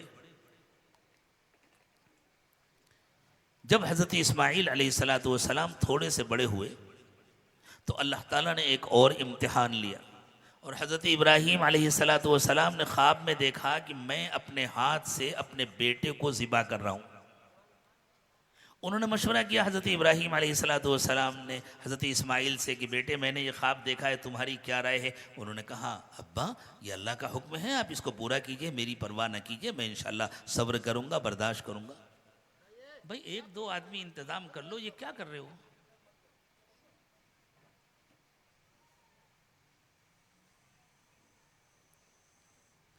आज सुन लो मेरी बात, आइंदा ऐसे तमाशों में मुझे मत बुलाना, आऊँगा भी नहीं इंशाल्लाह अगर आपने बुलाया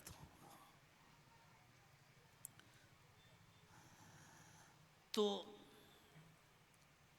हज़रत इस्माईल अलैहिस्सलाम ने कहा अल्लाह का हुक्म है, मैं तैयार हूँ, बिल्कुल, मौत ज़िंदगी अल्लाह के हाथ में है।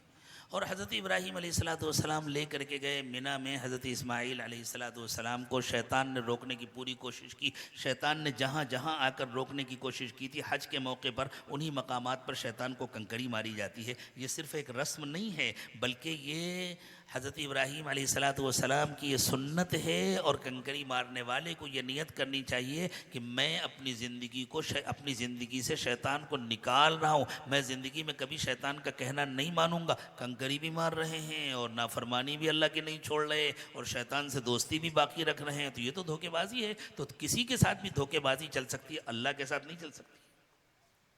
अल्लाह ताला सब कुछ जानते हैं।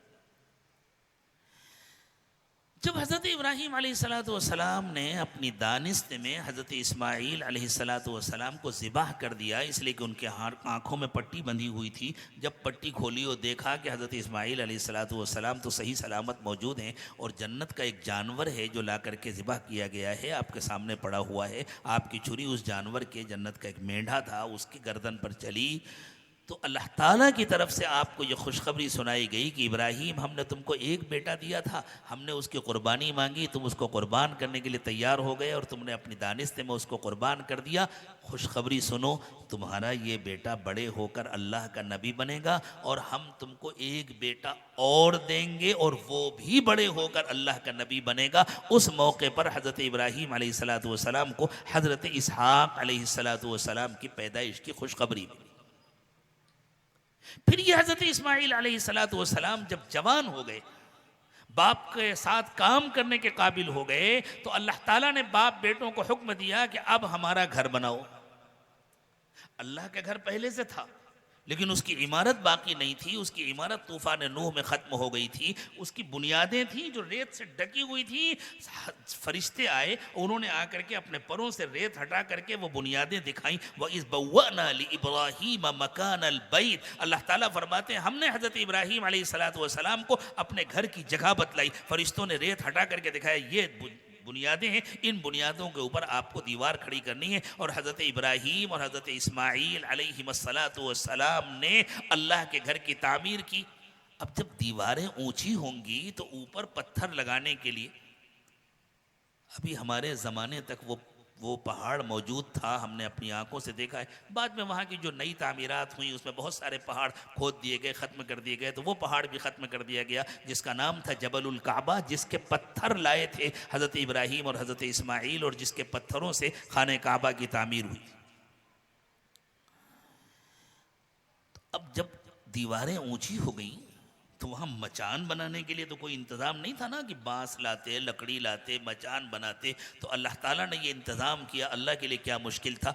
एक ऐसा पत्थर था जिस पर हज़रत इब्राहीम अलैहिस्सलाम खड़े होते। जब बेटे के हाथ से पत्थर लेना होता तो वो नीचे आ जाता, और जब पत्थर ले लेते तो वो ऊपर चला जाता, और ऊपर जाकर के रख देते, फिर नीचे आ जाता, फिर ऊपर चला जाता। और उस पत्थर को अल्लाह ताला ने क़यामत तक के लिए गोया ज़िंदगी अता फरमा दी। उस पत्थर में हज़रत इब्राहीम अलैहिस्सलाम के पैरों के निशानात बन गए। वो पत्थर आज भी मौजूद है। खाने काबा के सामने एक वो कांच का फ्रेम है बड़ा सा, और उसके अंदर वो पत्थर रखा हुआ है जिसका नाम है मकाम इब्राहीम, जिसके बारे में अल्लाह ताला ने इरशाद फरमाया वत्तखिज़ू मिन मकाम इब्राहीम मुसल्ला, कि मकाम इब्राहीम के पास नमाज पढ़ा करो। जिस वक्त हज़रत इब्राहीम और हज़रत इस्माईल अलैहिमुस्सलातु वस्सलाम काबे की बुनियाद, काबे की दीवारें उठा रहे थे और काबे की इमारत बना रहे थे, उस वक्त हज़रत इब्राहीम और हज़रत इस्माईल अलैहिमुस्सलातु वस्सलाम दोनों दुआएं मांग रहे थे और यूँ कह रहे थे रब्बना तक़ब्बल मिन्ना इन्नका अंतस समीउल अलीम। अल्लाह हमारे इस काम को कबूल कर लीजिए, आप सुनने वाले और जानने वाले हैं। रब्बना वजअलना मुस्लिमैन लक, अल्लाह हमेशा हमें अपना फर्मा बरदार बना कर रखिएगा। आज अगर हम अल्लाह का कहना मान रहे हैं तो ये काफ़ी नहीं है, आखिरी सांस तक हम अल्लाह का कहना मानते रहें। आज अगर हम अच्छे इंसान हैं तो ये काफ़ी नहीं है, ज़िंदगी के आखिरी सांस तक हम अच्छे इंसान रहें। आज अगर हम किसी गुनाह से बच गए तो इतना काफ़ी नहीं है, ज़िंदगी के आखिरी सांस तक हम गुनाह से बचे रहें, ये हमारे लिए ज़रूरी है। तब हम कामयाब होकर इस दुनिया से जाएंगे। तो हज़रत इब्राहीम और हज़रत इस्माईल जो दोनों अल्लाह के जलीलुल क़द्र पैगंबर हैं, वो यूँ कह रहे हैं कि अल्लाह आज तो हम आपके फजल से, आपके करम से, आपके फर्मा बरदार हैं। अल्लाह दरख्वास्त है कि आखिरी सांस तक हमें अपना फर्मा बरदार बना कर रखिएगा। रब्बना वजअलना मुस्लिमैन लक व मिन ज़ुर्रियतिना उम्मतन मुस्लिमतन लक, और अल्लाह हमारे बच्चों में भी, हमारी नस्लों में भी, हमारी जो औलादें होंगी आगे, उनको भी अपना फर्मा बरदार बना करके रखिए। वो अरीना मनासिकाना व तुब अलैना इन्नका अंतत तव्वाबुर रहीम, और अल्लाह हमें कैसे जीना है, क्या करना है, वो हमें बतला दीजिएगा, हमें सिखा दीजिएगा। तालीम इसी की तो होती है ना, कैसे सीखेंगे। अगली दुआ मांगी हज़रत इब्राहीम और हज़रत इस्माईल अलैहिमुस्सलातु वस्सलाम ने, जिससे पता चलता है ये सब क्या हो रहा था और क्यों हो रहा था। फरमाया रब्बना वबअस फ़ीहिम रसूलन मिनहुम यतलू अलैहिम आयातिक व युअल्लिमुहुमुल किताब वल हिकमत व युज़क्कीहिम, और अल्लाह यहाँ जो इंसान बसेंगे, यहाँ जो नस्लें आएंगी, अल्लाह उनमें अपना एक ऐसा पैगंबर भेज दीजिएगा जो उनको आपकी आयात पढ़ करके सुनाएं और उनको किताब और हिकमत की तालीम दें और उनका मन साफ करें, उनका तज़किया करें, उनको अंदर से अच्छा इंसान बनाएं, उनको बाअखलाक बनाएं, उनकी ज़िंदगी में तक़वा पैदा करें, उनके अंदर की जो गंदगियां हैं उनको दूर करें। तो ये दुआ बतला रही है कि हज़रत इब्राहीम और हज़रत इस्माईल अलैहिमुस्सलातु वस्सलाम को पता था, अल्लाह ताला की तरफ से बतला दिया गया था कि ये घर जिसके लिए बनवाया जा रहा है वो हज़रत मोहम्मद सल्लल्लाहु अलैहि वसल्लम है। तो हज़रत मोहम्मद सल्लल्लाहु अलैहि वसल्लम की तशरीफ़ आवरी के लिए इंसानों का जहन तो बनाया जा रहा था पहले दिन से, हज़रत आदम अलैहिस्सलातु वस्सलाम से लेकर के उस दिन तक भी जब हज़रत इब्राहीम अलैहिस्सलातु वस्सलाम घर बना रहे थे, बराबर इंसानों की जहन साजी की गई। लेकिन खुसूसी तैयारियां शुरू कराई गई हज़रत इब्राहीम और हज़रत इस्माईल अलैहिमुस्सलातु वस्सलाम के ज़रिए। हज़रत इस्माईल की औलाद को वहाँ बसाया गया, उनकी औलाद में पूरी कौम बनाई गई, उनके लिए अल्लाह के घर को मरकज़ बनाया गया। उस वक्त तक अल्लाह के घर की इमारत बाकी नहीं थी, उस वक्त जो इमारत बनी उसके बाद से तसलसल के साथ वह इमारत चली आ रही, कभी अगर गिरी तो दूसरी बनी। कोई ऐसा ज़माना नहीं गुजरा कि मैदान खाली रह जाए, जगह खाली रह जाए और अल्लाह के घर वहाँ मौजूद ना हो। तो हुजूर हज़रत इब्राहीम की तशरीफ़ आवरी, हज़रत इस्माईल की तशरीफ़ आवरी, ज़मज़म के कुएँ का जारी होना और हज़रत हाजरा का वहाँ आना, ये सब तैयारी थी हज़रत मोहम्मद सल्लल्लाहु अलैहि वसल्लम की बेअसत की। उस तैयारी के मौके पर हज़रत इब्राहीम और हज़रत इस्माईल अलैहिमुस्सलातु वस्सलाम ने हुज़ूर अकरम सल्लल्लाहु अलैहि वसल्लम की जो खुसूसियात ज़िक्र फरमाई, हुज़ूर अकरम सल्लल्लाहु अलैहि वसल्लम की बेअसत का जो काम बतलाया वो क्या है। यूँ फरमाया यतलू अलैहिम आयातिही, वो आपकी आयात लोगों को सुनाया करें, यानी जो दूर हैं उनको मोहब्बत के साथ करीब करना, अल्लाह की बात सुनाकर कब्र और हश्र की बात बतलाकर, ज़िंदगी का मकसद बतलाकर, मरने के बाद दोबारा उठना है इसको बतला करके जो दूर हैं उनको करीब करना, जो बेतलब हैं उनके दिलों में तलब पैदा करना। और जब तलब पैदा हो जाए तो यहीं पर रुक नहीं जाना, अब उसके बाद दो काम करना, उनको किताब और हिकमत की तालीम देना और उनके नफ्स को पाक व साफ करना। किताब और हिकमत की तालीम का मकसद भी ये है कि नफ्स पाकीज़ा हो, अंदर से इंसान इंसान बने, इसलिए कि इंसान के अंदर इसकी पूरी सलाहियत है कि वो बुरा से बुरा जानवर बन सकता है, वो बिच्छू बन सकता है और बिच्छुओं की तरह डंक मारता फिरे, वो सांप बन सकता है और सांप की तरह हर एक को डसता फिरे, वो कुत्ता बन सकता है हर एक पर भूखता रहे, वो जंगल का दरिंदा बन सकता है कि जिसको पाए उसको खा ले। ये चोर और डाकू क्या करते हैं? यही जानवरों वाले काम करते हैं ना। जो लोगों से लड़ते हैं झगड़ते हैं यही जानवरों वाले काम करते हैं। तो अल्लाह ताला ने इंसान को ऐसा बनाया है कि वो जानवर भी बन सकता है। अंबियाए किराम अलैहिमुस्सलातु वस्सलाम को इसलिए भेजा कि वो आकर के इंसानों का जानवर पना खत्म करे और इंसान जो देखने में इंसान है उसको अंदर से भी इंसान बने। जब उसका जानवर पना खत्म होता है तब वो हकीकत में इंसान बनता है। इंसान का इंसान बन जाना यही तज़किया है। इसी के लिए कुरान पाक की तालीम है, इसी के लिए अहादीस मुबारका की तालीम है। अगर कुरान पढ़ रहे हैं, हदीस पढ़ रहे हैं, दीन की बातें कर रहे हैं और इंसान नहीं बन रहे, झूठ नहीं छोड़ रहा, धोखा नहीं छूट रहा, बेईमानी नहीं खत्म हो रही, तो फिर ये बेमकसद तालीम है, बेफायदा तालीम है। ऐसी तालीम तो दूसरी कौमों के पास भी थी। इसीलिए अल्लाह ताला ने हुजूर अकरम सल्लल्लाहु अलैहि वसल्लम की बैसत के जब मकासिद को बयान फरमाया तो एक जगह तज़किये का तज़किरा बाद में किया, तालीम व किताब व हिकमत के बाद। एक जगह तज़किये का तज़किरा पहले किया, बाद में तालीम किताब व हिकमत तज़किरा किया, ताकि ये बात समझ में आ जाए कि तज़किया ही मकसूद है। लेकिन तज़किया किताब व हिकमत की तालीम के बग़ैर नहीं हो सकता। तज़किया ही अव्वल है, तज़किया ही आखिर है। यानी कुरान पाक की तालीम और अहादीस मुबारका की तालीम इसलिए है ताकि इंसान इंसान बने, ताकि इंसान के अंदर से जानवर पना खत्म हो, ताकि इंसान अच्छा इंसान बने, शरीफ इंसान बने, सच्चा इंसान बने, हमदर्द इंसान बने, वो पड़ोसियों के लिए अच्छा बने। अल्लाह अकबर। अल्लाह के नबी सल्लल्लाहु अलैहि वसल्लम ने इरशाद फरमाया, हज़रत जिब्रील अमीन ने आकर मुझे पड़ोसियों के हुकूक को इतनी मरतबा बतलाया और इतनी ताकीद फरमाई कि मुझे ये लगा कि शायद किसी मरने वाले की विरासत में पड़ोसी का भी हिस्सा मुकर्रर हो जाए। नबी अकरम सल्लल्लाहु अलैहि वसल्लम ने बतलाया अच्छा इंसान कैसे होता है। फरमाया तुम्हारा ईमान उस वक्त तक मुकम्मल नहीं हो सकता जब तक तुम्हें हर वक्त अपने पड़ोसियों का ख्याल न रहे। अगर तुम्हारा पड़ोसी तुमसे परेशान होता है, ये जो इस ज़माने में होता है ना, घर में रहते हैं, कचरे की थैली उठाया और जंगले से बाहर फेंक दिया, ये ईमान के खिलाफ है। निकलने वाले को तकलीफ हो रही, घर का गंदा पानी उठाया बाहर फेंक दिया, रास्ता गंदा हो रहा है, परेशान। और माशाल्लाह हमारे महल्लों में तो ये रोज होता है, इसलिए कि मुसलमानों के महल्ले हैं, हम उनमें ईमान वाले कितने हैं वो तो अल्लाह ही को मालूम है। ये ईमान नहीं है। नबी अकरम सल्लल्लाहु अलैहि वसल्लम ने फरमाया जिससे उसके पड़ोसी को तकलीफ पहुंचती हो वो ईमान वाला नहीं है। फरमाया जो पेट भर के खा के सो जाए और उसके पड़ोस में कोई भूखा सो रहा हो वो ईमान वाला नहीं है। ये है वो इंसानियत जिसको सिखाने के लिए आए रसूल अकरम सल्लल्लाहु अलैहि वसल्लम। तालीम का मकसद ये तज़किया है, जब तज़किया होता है तो ये इंसानियत आती है। हमारे मदरसों में यही तालीम दी जाती है, कुरान पाक की तालीम दी जाती है, अहादीस मुबारका की तालीम दी। इसीलिए दूर से लोग चाहे जितनी बातें करें, चाहे जो प्रोपेगंडे करें, हमारे मदरसों के दरवाजे खुले हुए, जिसका दिल चाहे आए, बैठ करके सुने और देखे क्या तालीम दी जाती है, और ये देखे कि यहाँ जिन बच्चों को पढ़ाया जाता है वो कैसे बनते हैं, उनका किरदार कैसा होता है, उनकी ज़िंदगी कैसी होती है।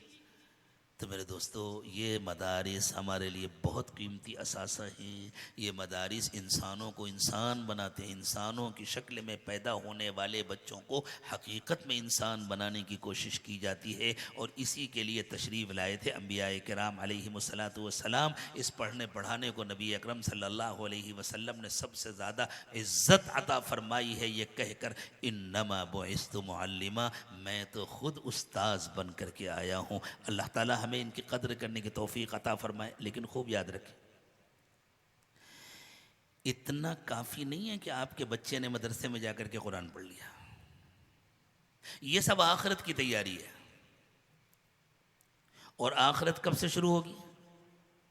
क़यामत के बाद से ना, नबी अकरम सल्लल्लाहु अलैहि वसल्लम ने इरशाद फरमाया मम्मा तफ़क़त क़ामत क़ियामतु, जो मर गया उसकी क़यामत आ गई। फितरी एतबार से बच्चों को पहले मरना है या हम बूढ़ों को पहले मरना है?